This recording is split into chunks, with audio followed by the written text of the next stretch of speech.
supplementary to questions 3 to 6 as they arise, so please press during the relevant question. And if we have any time in hand following question 6, I'll take outstanding questions. And I call Douglas Ross, question number 1.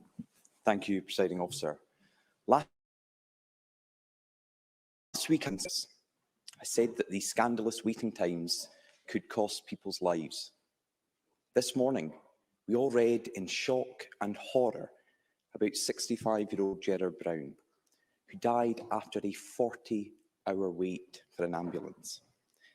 When the paramedics reached him, all they could do was pronounce him as dead. His body was still warm. His son Dylan said the hardest part to accept was that his father's GP had told him that if they got him, your dad would still be here. Just think about that. Being told if they got him, your dad would still be here.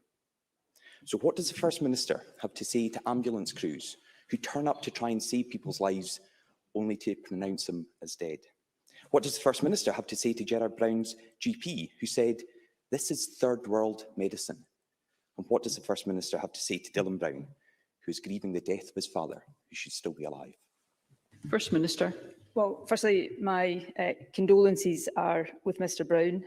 The individual cases that I reported in the media this morning obviously require to be fully and properly investigated, and it would not be right for me to preempt those investigations. But what is reported is unacceptable, and I am in no doubt about that. And as I said last week, our ambulance service is working under acute pressure right now, largely due to COVID.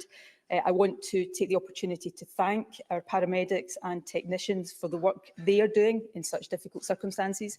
While they are responding heroically to these challenges, I recognise that some people are not getting the standard of service that they should be getting, or indeed the standard of service that the Scottish Ambulance Service wants to deliver. That is not acceptable, and I apologise unreservedly to anyone who has suffered or who is suffering unacceptably long waits. A range of actions have already been taken to address these challenges. For example, additional funding to support new recruitment. A number of additional actions are currently under active consideration. I'm happy to summarise these in further exchanges, but I can confirm now that this includes consideration of seeking targeted military assistance to help deal with short-term pressure points. Such military assistance is already being provided to ambulance services in England, and of course we have had military assistance for other aspects of the pandemic over the past 18 months. I will be meeting personally with the Scottish Ambulance Service to assess their progress on all of the actions that are being considered, and the Health Secretary will be making an update statement to Parliament next week. This is a service under acute pressure. I think people understand the reasons for that pressure, but the obligation is on government to work with the service to ensure that it can meet those pressures in the interests of patients across the country. Douglas Ross. The First Minister says these cases will be fully and properly investigated, but this shouldn't be happening in Scotland in 2021. When I raised concerns about people dying waiting for an ambulance last week, it was met with groans from the SNP backbenches, and the First Minister didn't answer. Since then, every day, we have heard of tragic, life-threatening waits for ambulances, like an 86-year-old woman who lay in agony on a hard kitchen floor for 8 hours with a broken hip. Just this morning, Evelyn from Kilwinning called a phone in to raise a 23-hour wait for an ambulance for her husband. She thinks that eventually, and these are her words, their luck is just going to run out. Last week, the First Minister wouldn't accept the ambulance service is in crisis. Surely the last 7 days have changed her mind. Will she now accept that the ambulance service in Scotland is in crisis? First Minister. I do not challenge in any way, shape or form the extent of the pressure that is on our ambulance service and indeed on all parts of our National Health Service. It is incumbent on me as First Minister with all of my colleagues across government to support the service as it faces up to these challenges. These challenges are largely caused by the COVID pressure, which is increasing the overall degree of pressure that our health services are under. It is my responsibility to deal with these challenges in Scotland, obviously, but these are challenges mirrored in health services across the UK and indeed many parts of the world because of the realities of COVID. The fact that anyone in our country waits an unacceptable period of time for an ambulance when they need urgent care is not acceptable to me, and it's not acceptable to anyone. And that is why we will work closely and intensively with the ambulance service to support it to meet those challenges, which I would expect to continue for a period as the COVID pressure continues and, of course, as we go into the winter months. I set out last week some of the actions that we have already taken, significant additional funding to support significant extra recruitment of paramedics and technicians in our ambulance service. We are currently, with the ambulance service, considering a range of additional actions, more support for rural ambulance stations, alternative transport arrangements for lower risk patients to make sure that the ambulance service resource is there for higher risk patients, the deployment, for example, of more hospital ambulance liaison officers to help the transfer from ambulance to hospital and indeed the discharge, and temporary admission wards to again ease that bottleneck that is existing right now between ambulances and our hospitals. And as I said earlier on, we will consider seeking targeted military assistance. I do not in any way underestimate the extent of the challenge facing the ambulance service and, by extension, people across Scotland. This is the latest in a number of significant challenges posed to us as a result of this pandemic. Our responsibility is to take the action to support the service to meet that challenge, and that's what I am focused on, that's what the Health Secretary is focused on, and it is what the entire government is focused on. Douglas Ross. I listened really carefully, and the First Minister, it seems, deliberately didn't accept that this was a crisis. This was the second week in a row I have asked this, and it is important that we recognise this is a crisis because admitting it matters. So I hope the First Minister will stand up and admit it, because it then means that the government can start looking for help in tackling the problem. She's mentioned considering the targeted military assistance. That was a call from the Unite Union, and they're also asking for the ambulance service to declare a major incident status, and we support those calls. But what about the Scottish Government? Hamza Yousaf's response is to tell people to think twice before they call an ambulance. Think twice before they call an ambulance. That is dangerous and it is reckless. Will the First Minister apologise and withdraw those remarks on behalf of the Scottish Government? And will she tell people they should never think twice about calling an ambulance in an emergency? First Minister. Firstly, Presiding Officer, I think what people are looking to me for and to the government for is the action to deal with the situation we face. I think that's more important than what we choose to call it. I am not trying in any way to evade the reality that we are currently experiencing, and it is our frontline health workers who are experiencing it, probably the most challenging combination of circumstances that, or at least one of the most challenging combination of circumstances that our health service has faced since its establishment. So there is no sense in which I am seeking to underplay that at all. Douglas Ross said that the ambulance service should declare a major incident. Let me just explain that the ambulance service operates at different levels of escalation. It is currently operating at level 4 of its escalation plan, which is the highest level. So again, terminology here shouldn't be allowed to mask the reality. This is an ambulance service operating at its highest level of escalation. It is, for example, deploying a national command and control centre as part of that to better utilise resources across the country. And we will continue to consider all ways in which we can utilise and deploy additional resources, and some of what we are currently considering with the ambulance service I've already set out. Let me finally turn to the comments of the Health Secretary. Was saying is things that Health Secretaries have said for many times. I remember saying it myself when I was Health Secretary. I've seen comments from ambulance services in every part of the UK over the last few days saying exactly the same thing, which is where people require intervention from the health service that would better come from parts of the service other than the ambulance service, then we should encourage them to do that. Where people consider that they need an ambulance, they should never hesitate in calling an ambulance if that is the intervention they think is required. And as First Minister, let me be very clear, the ambulance service is there to provide emergency assistance to those who need it. It is facing the most intense challenges, and some people are not getting the service that they should be. But the answer to that is for government and the service to work to make sure that they are meeting that, so that anybody who needs an ambulance doesn't feel that they should hesitate to phone an ambulance, and just as importantly, that they get the ambulance timorously as they have a right to expect. Douglas Ross. First Minister is saying, and I wrote it down, she's not trying to evade the reality. Why will she not then just accept that in Scotland our ambulance service is in crisis? We are hearing it day in, day out from people across Scotland. We are hearing it from the front line, from the paramedics, from the technicians, and we are hearing it from Unite the Union and others. And I'm sorry, but I cannot sit here and listen to the First Minister say that the comments from the Scottish Government's Health Secretary are the same we are hearing elsewhere in the United Kingdom. Yeah. I have heard no one else in the United Kingdom telling people to think twice before they call an ambulance. Because the way to tackle this extreme pressure is not to tell sick people to stay away. It's to give ambulance crews the resources they need to reach every patient while they're still breathing. The Health Secretary should be providing solutions. Instead, Humza Yousaf is the problem. This summer, he used misleading figures about children with COVID.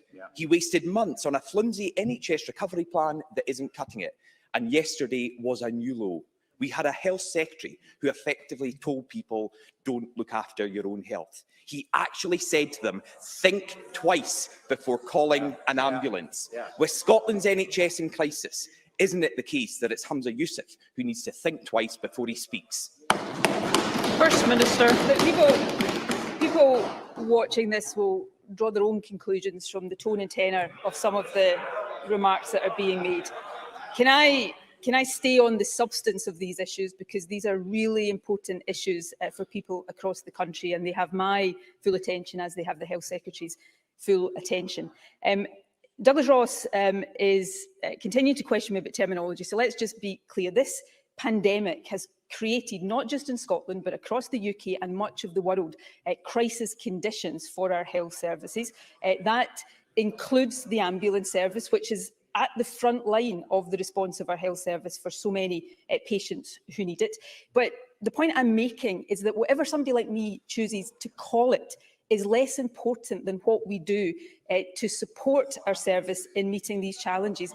And I think people listening today will have recognised that there is a range of actions that we are already taking.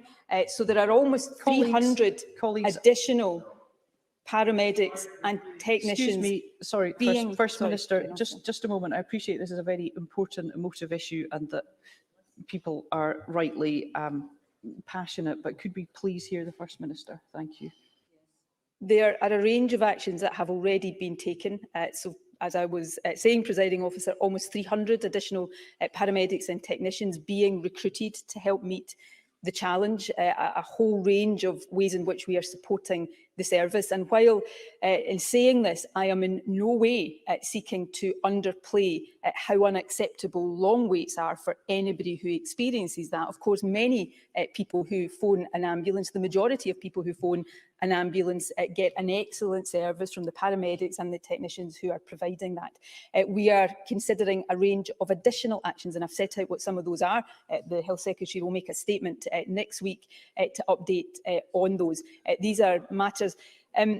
Somebody shouting at me, why next week? Because that will be the next parliamentary opportunity to make a statement.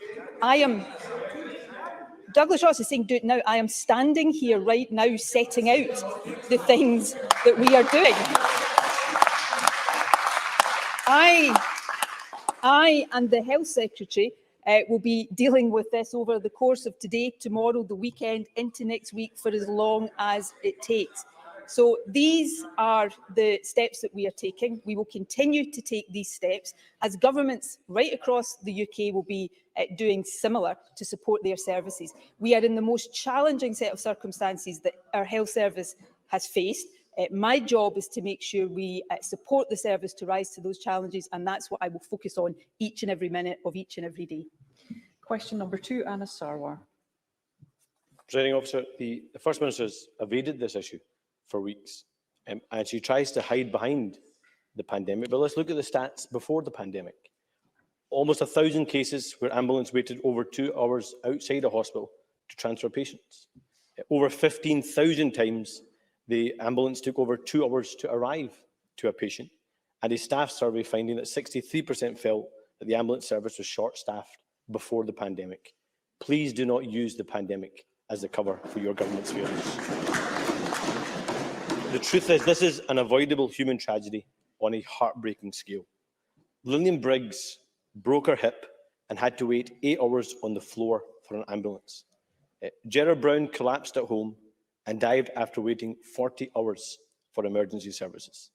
Pandemic or no pandemic, there's a simple truth. No one should be left to die on the floor while waiting 40 hours for an ambulance. 40 hours. Lillian and Gerard's families have been courageous enough to go to the newspapers, but there are hundreds of families who haven't gone to the media who are suffering in silence. So, First Minister, how many hours will it take for you to fix this? First Minister. I accept there were pressures on the ambulance service, as there were pressures on the entirety of our health service before this pandemic. But I do think anybody who suggests that the pandemic is not a significant contributory factor to what our health service is dealing with right now, I simply think is stretching credibility. The pandemic has created the most challenging conditions for our National Health Service, probably since the National Health Service was created. And that is being felt acutely in Scotland. It is being felt acutely in countries across the UK and the rest of the world. Our responsibility is to help the service meet those challenges. I'm very clear in my mind it is not acceptable for one person, let alone more than that, to wait anything like the times that some people are experiencing right now. That is why we are taking the actions that we are taking. There are right now over 1,000 people in our hospitals with COVID. That puts an additional pressure on our hospitals, and that feeds through into longer turnaround times for ambulance services. And of course, the ambulance service is often the frontline response for those who need hospital care for COVID or for anything else. So that is the reason for what we're experiencing right now.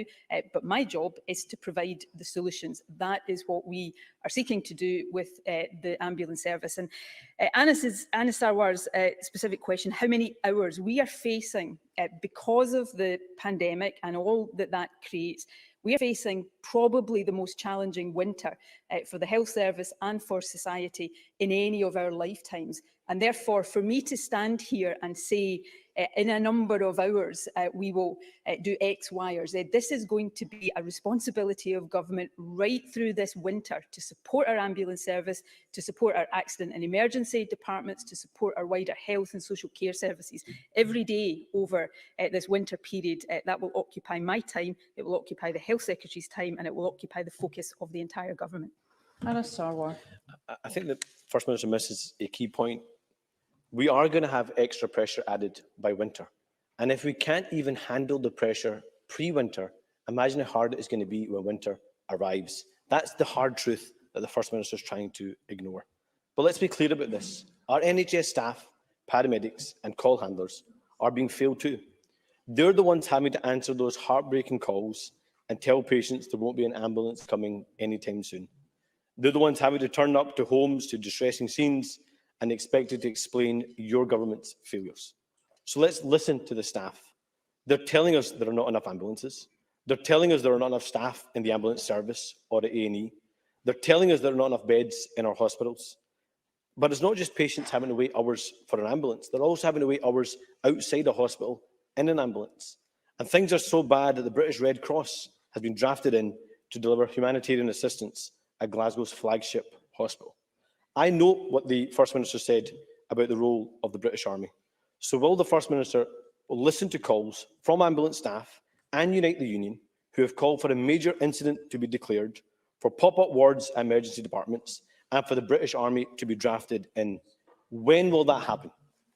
First Minister. As I said, I think in my first answer during this session, we are actively considering the detail of a request for targeted military assistance. It's important that we make that request in detail so that we know exactly what it is we are requesting from the military, and that is currently being prepared right now. On the issue of the call for a major incident, as I said to Douglas Ross, again, we're getting a bit lost in terminology here. The ambulance service is operating at its highest level of escalation. Because we don't call that major incident, it's called level 4 of their escalation, doesn't change the reality. And I would suggest that it is more important that we focus on the substance of what we are doing rather than perhaps have manufactured disagreements over the terminology. On the issue of pop-up wards, again, I think I said, be corrected if I'm wrong and didn't say this earlier on, Presiding Officer, but I referred earlier on to the consideration that again is underway right now around temporary admission wards. Why pop-up wards may not be appropriate, because we're going into a winter period and that may not be the best conditions for patients. So we're looking at an equivalent, which is temporary admission wards. So all of these things that we are being asked about today, we are already taking forward. This is an incredibly challenging situation, more so for those in the front line. And as I said earlier on, let me repeat my deep gratitude to those who are working on the front line of our National Health Service right now. But we will continue to take the steps and provide the solutions. We all know what the problem is. We may have a disagreement about what the cause of that problem is. My job, working with others, is to find the solutions. And that is what I am going to be focused on for as long as that takes. Anna Sarwar. You don't understand the urgency. You want to wait a week for a statement and then actions to follow that. You want to consider options about what happens with the British Army. How many more Lillian Briggs need to happen in the next week before we take urgent action? How many more Gerard Browns need to happen in the next week before you take urgent action? Urgent action needs to happen today, tomorrow, the day after, not wait a week for this government to wake up. So the First Minister says she's taking action, but for months, her and her Health Secretary have been in denial. Things are getting worse. People can't afford to wait. And these problems are years in the making. 600,000 people are waiting on waiting lists for treatment. We have record-breaking A&E waiting times, and people are tragically dying waiting for ambulances. The First Minister likes to remind us that the buck stops with her. It does. So how many more families will have to suffer? How much more stress will our workers have to endure? And how much more time does she expect people to give her and her Health Secretary to fix this mess? First Minister. The buck always stops with me, and whatever people agree or disagree with me on, I've never tried to shy away from that, and nor will I ever shy away from that. With the greatest respect to Anna Sarwar, government doesn't simply operate when Parliament is sitting. I'll be going back to my office after the session of First Minister's questions to, for example, finalise the detail of the request for military assistance so that we can submit that as quickly as possible.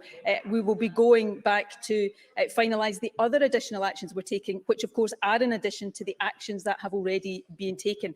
Government is literally a 24-hour-a-day responsibility, and we will continue to deal with these things in that manner. I don't shy away at all from how difficult this is. I will not be the only leader of a government right now that is dealing with these issues. Health ministers, governments all across the world are dealing with these challenges right now. Our job is not, though, just to describe the problem. Our job is to provide the solutions, and that's what my government is absolutely focused on doing. Now move to supplementary questions, and I call Jenny Minto.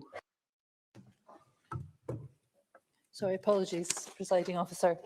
The UK Government has now confirmed that it again intends to delay post-Brexit food and farming import checks. Once again, Scotland's vital food and farming sector finds itself paying a price for the Tories' extreme Brexit plans. Does the First Minister share my concern that this last-minute delay highlights that the Tory Government has no real solution to the Brexit issues it has created and is just kicking the can down the road once again? First Minister.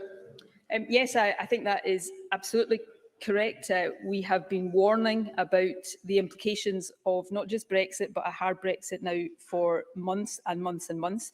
And just this week, of course, as the member rightly says, we've seen a further delay to the necessary infrastructure, necessary, although deeply regrettable infrastructure that needs to be in place to support some of this.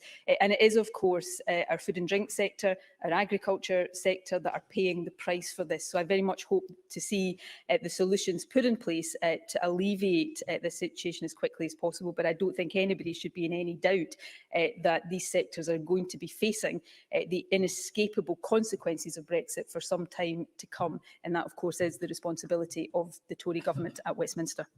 Alexander Stewart. Presiding officer, many across my region have participated in Age Scotland's big survey for older people, which revealed more than half reporting that the pandemic had made them lonely. 1/3 felt that their mental health had deteriorated, and 1/3 felt that they were fed to be a burden to society, but a staggering 71% being targeted by phone scammers. First Minister, these figures make grim reading, and they are a reminder how marginalised older people feel in our society. Therefore, what further action will the Scottish Government put in place to make sure that these trends are reversed? First Minister. Well, the impact of the pandemic on older people and the impact on loneliness and isolation, I think, is well understood. There's a range of different ways in which we need to seek to tackle and address that. We have one of the things we've done, which I know was narrated in the Audit Scotland report just this week about COVID spending. We have spent disproportionately compared to other parts of the UK on support for the charity sector, because many of these charitable and third sector organisations provide a lot of the frontline support, and we will continue to provide as much support there as possible. Of course, all of us as individuals have a role to play in trying to make sure that we are looking out for and looking after some of the most vulnerable people in our own lives, whether that's family members, friends, neighbours, and therefore, particularly as we go into the winter months, I think it's incumbent on all of us as citizens to think about what we're doing to try to alleviate the loneliness and isolation that older people in particular will be feeling. Michael Mara. Thank you, Presiding Officer. In the last 24 hours, Unison members at the University of Dundee informed management that they will take 5 days of strike action starting in the first week of teaching of the new term. Proposed changes to the university pension scheme will hurt only the lowest paid of staff, disproportionately female workers, and could result in workers losing up to 40% of their pension. Will the First Minister personally intervene to bring parties back to the table to stop these workers being thrown into pensioner poverty and to avoid disruption to the education of a generation of young people who have already lost so much? First Minister. These are obviously matters for universities, which of course are substantially government funded but independent institutions. But I would strongly encourage them to get round the table with unions and with workers in order to find solutions that do not penalise staff in the ways that have been set out, but also ensure that there isn't disruption to education. So I will unequivocally call on our universities and trade unions to get round the table and find solutions. Ross Greer. Thank you, Presiding Officer. The Scottish Qualifications Authority yesterday published an update on the arrangements for next year's qualifications and assessments. It appears that some kind of provision for direct appeals will be maintained, which is welcome. Does the First Minister agree that any appeal provision must be free and we cannot return to the previous system whereby the SQA charged a fee for appeals, resulting in them being used disproportionately to the advantage of pupils at private schools versus those in the public sector? First Minister. Well, no decisions have yet been taken for the longer term around the appeals system. Obviously, these issues will be considered in line with some of the broader issues that are being considered around assessment and exams. But I do agree in principle that it is important that we have an appeal system that is accessible for young people, and this may be one area, and there are many of these areas where changes that have been made, that have been necessitated by the pandemic, are good changes that we should look to keep and to build on. And I'm sure all of these things will be taken into account as decisions are taken for the longer term. Liam MacArthur. Thank you. NHS Orkney has written to those engaged with CAMS in my constituency, warning that a lack of capacity will lead to delays in people not being seen over the coming months. Young people are being directed towards local third sector organisations, but there's understandable anxiety about the impact this will have on the mental health of many young people in Orkney. NHS Orkney are in the process of recruiting additional staff, but can I urge the First Minister to engage with NHS Orkney to ensure that gaps are filled in the interim so that young people in Orkney get the support they desperately need? First Minister. Yes, I'm happy to undertake that we will engage with NHS Orkney to provide whatever support we can. Liam McCarthy is right to point to the fact that there is already record numbers of people working in our mental health services, and there is recruitment underway across the country, but as he says, also in NHS Orkney. But it's important that we provide support to fill any interim gaps, and therefore I'll undertake to ask the Health Secretary to have that conversation and write to him once he's had the opportunity to do so. Jamie Green. Thank you. Back in 2016, Nicola Sturgeon declared that her government's intervention at Ferguson Marine in Port Glasgow was going to be an incredible triumph. She said at the time it was living proof of how the SNP stands up for Scottish jobs. In 2019, the yard was forcibly nationalised, despite much protest and warnings that it would be a complete disaster. First Minister, which bit of welding together Scotland's future ferry fleet in Romania is standing up for Scottish jobs? First Minister. Well, what I would say is that due to this government's interventions at Ferguson's, there are hundreds of people working at Ferguson's today that wouldn't be working at Ferguson's because it wouldn't still be operational had we not intervened in that way. Ferguson's is on a journey to recovery. It has a way to go in that journey. I think that is self-evident. Its priority is on completing the 2 ferries currently under construction, and of course continuing the work to make sure it is in shape to compete successfully for contracts both domestically and further afield in future. And we'll continue to support the yard in that vital work. But let's be in no doubt, but for the actions this government has taken, Ferguson's doors would be closed right now, and those hundreds of workers there would not have a job. Question number 3, Alex Cole-Hamilton. Thank you. To ask the First Minister how the Scottish Government will support the Scottish Ambulance Service in coping with reports of unprecedented pressure that is resulting in significant increases to waiting times. First Minister. Obviously, Presiding Officer, I have covered much of this already in previous answers, but the ambulance service, like other areas of the NHS, is under considerable pressure as a result of the unprecedented demand, which is caused largely by the impact of the pandemic. Our ambulance service staff are doing a heroic job delivering emergency healthcare to the people of Scotland, but some people are, as I've already reflected on, waiting far too long for ambulance services. We're in constant dialogue and engagement with the ambulance service. We have provided additional funding. We've taken a number of actions already, and as I've set out previously today, there are a number of additional actions currently under consideration. Alex Cole-Hamilton. I'm very grateful for that reply. We've heard the stories of Lillian Briggs and Gerard Brown, but they are not alone. I have mentioned Catherine White before. She's a retired nurse of 40 years and given her life to the care of others, but she waited 15 hours for an ambulance last month. Well, she fell again last week. She suffered fractured feet, a fractured pelvis and delirium, yet she waited another 8 hours for help. Only when my constituent told operators, "My mum is dying," did the ambulance come after yet another hour. The ambulance service have been failed by this government, just like Lillian and Catherine. This isn't just the pandemic. They simply don't have the resource to prioritise these cases. Calling in the army is evidence of a government that has done too little, too late. So can I ask the First Minister what discussions she has had with the service about the integration of the armed forces and when she expects them to be deployed? First Minister.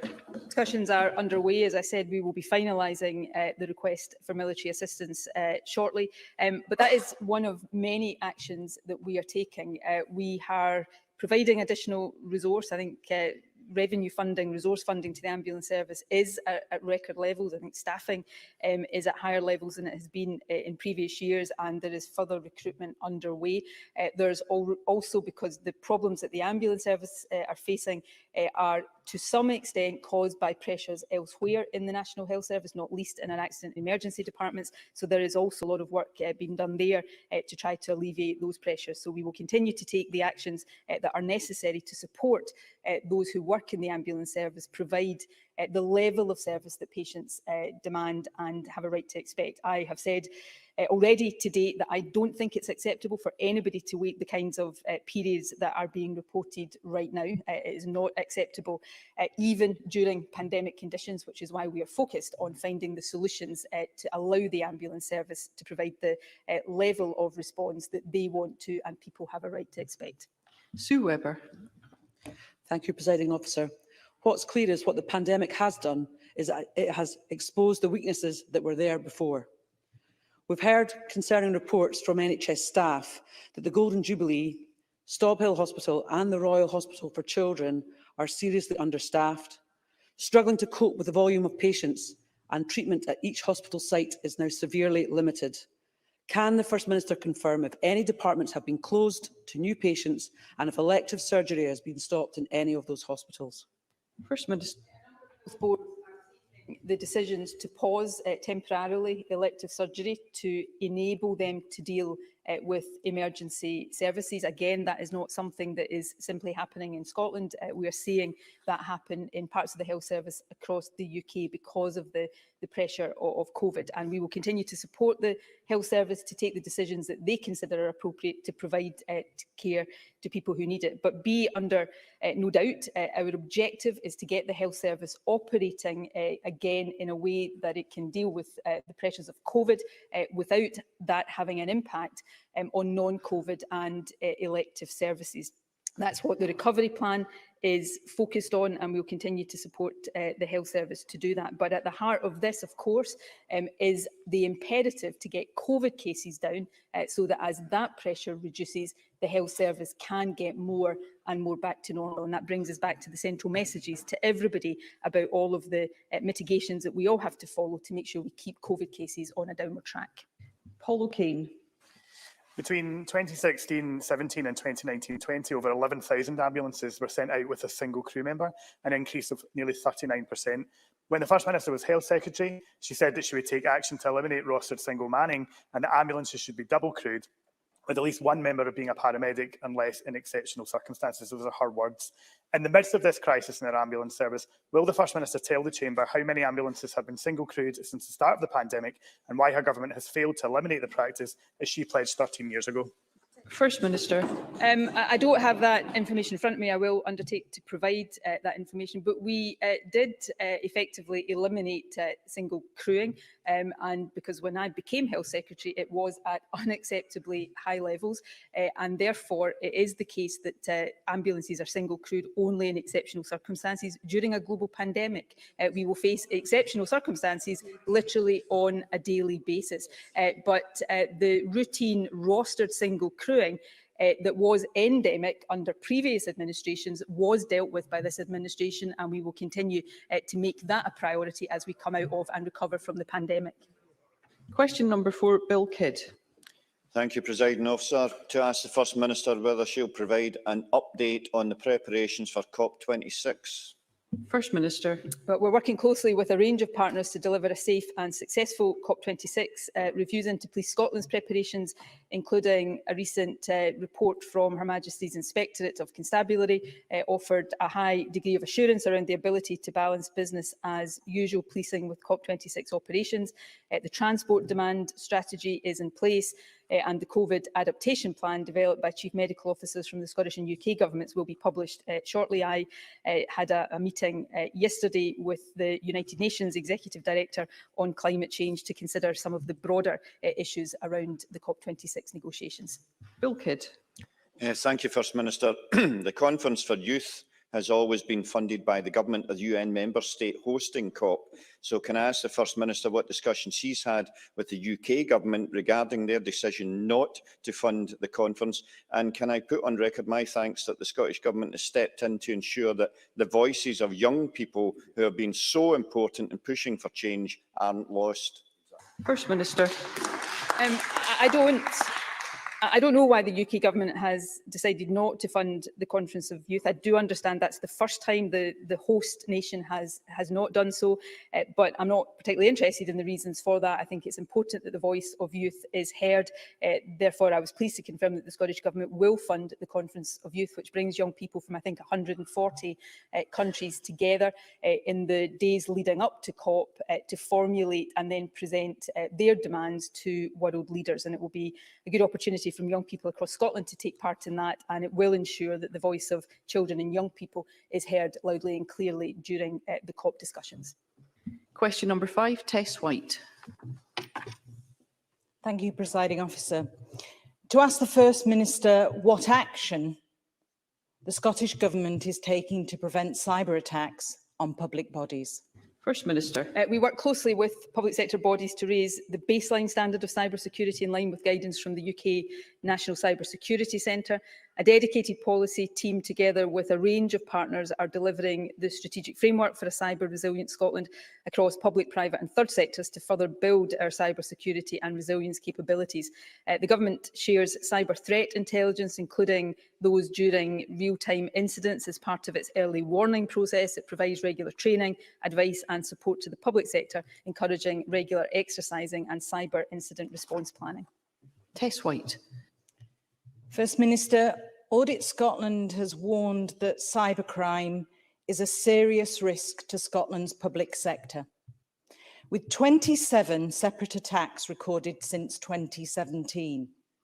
Given the considerable cost to the public purse of the ransomware attack on the Scottish Environment Protection Agency in December 2020, as well as the ongoing impact on its operations, is the Scottish Government satisfied that public bodies have achieved the standards set out in the Scottish Public Sector Cyber Resilience Framework?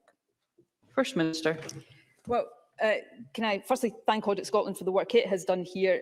Though with the greatest respect to Audit Scotland, I don't think any government is under any illusion about the threat of cyber attacks in our countries to the public sector, the private sector and indeed to governments themselves. It's a risk that we take extremely seriously. There have been some very significant cyber attacks happening to public sector organisations in Scotland, SEPA obviously being a case in point. The question, which I think is a reasonable question, are we satisfied that the public sector organisations are taking all of the appropriate steps? We are working with them to ensure that is the case. I think I would hesitate, and I think probably every government should hesitate to sound as if they are complacent about this, because it is a real and present and ever-changing and evolving risk. So we must make sure that on a day-to-day, week-to-week basis, we are providing the protections and supporting the public sector to do likewise, and we will continue to do that. Christine Graham. Sorry, Presiding Officer, I thought we were going to finish.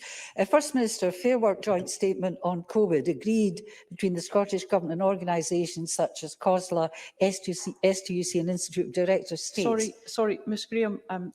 Yeah, I think there's been a slight understanding. I'm taking supplementaries on these specific questions as we go along, but there may be an it wasn't to that. later. No, I thought we were on to generals. Oh, there Thank we go. you. Thank you very much. In that case, we'll move on to question number 6, Pauline McNeill. Thank you, Presiding Officer. To ask the First Minister what the Scottish Government's response is to analysis by Her Majesty's Inspector of Prosecution in Scotland, suggesting that the Crown Office is masking the time taken to decide on criminal prosecutions. First Minister. The report from Her Majesty's Inspector of Prosecutions is an inspection of the management by the Crown Office and Procurator Fiscal Service of criminal allegations against the police. The report rightly recognised that the public should be reassured by the robust scrutiny which is applied by prosecutors to on-duty criminal allegations against the police. The report noted a historic practice of freezing targets while further information was awaited from an investigating agency. That practice ceased in April this year, meaning it will not have an impact on target performance in this reporting year. It was an administrative exercise having no impact on the investigation or outcome of any cases. The Lord Advocate, and of course this is entirely a matter for the Lord Advocate, is carefully considering all recommendations in the report and will make changes where appropriate to implement them. Pauline McNeill. I thank the First Minister for the answer, and that she acknowledged that the practice only ended in April 2021 because the analysis from the watchdog the Inspectorate of Prosecutions in Scotland revealed significant concerns that the Crown Office's criminal investigations against the Police Division had been setting cases to show it was meeting targets for investigation and prosecution by freezing cases and ignoring the time taken when it was frozen. In another analysis by the watchdog last year, the resetting of key target dates also led to unacceptable delays in progressing sexual crime cases, which it said masked the true journey time of these cases. So it's a seriously concerning practice to find this out, and it does obviously look as if the Crown Office are trying to make the performance look better than it actually was. So I think it's a serious matter. I just asked the First Minister if she would join or agree with me that there must be no return to such a practice and that transparency is vital in our Crown Office and Prosecution Service to ensure public confidence. First Minister. Yes, I do agree with that, and I'm sure the Lord Advocate, were she here, would fully agree with that as well. As I said in my original answer, this was an administrative practice. I'm assured that it had no impact on the investigation or outcome of cases. Often at the Crown Office, in cases like this, but in cases generally, will require to have information from other investigating agencies. That might be sometimes the Health and Safety Executive, for example, and that has an impact on its ability to pursue cases. But I think Polly McNeill is right in terms of what she says about transparency. These are matters for the Lord Advocate. I know she will be considering the report carefully, and I'm certainly willing to ask her to write to Polly McNeill with more detail of the action in due course that she intends to take in light of this report. Thank you. That concludes First Minister's questions. We will now move on to members' business.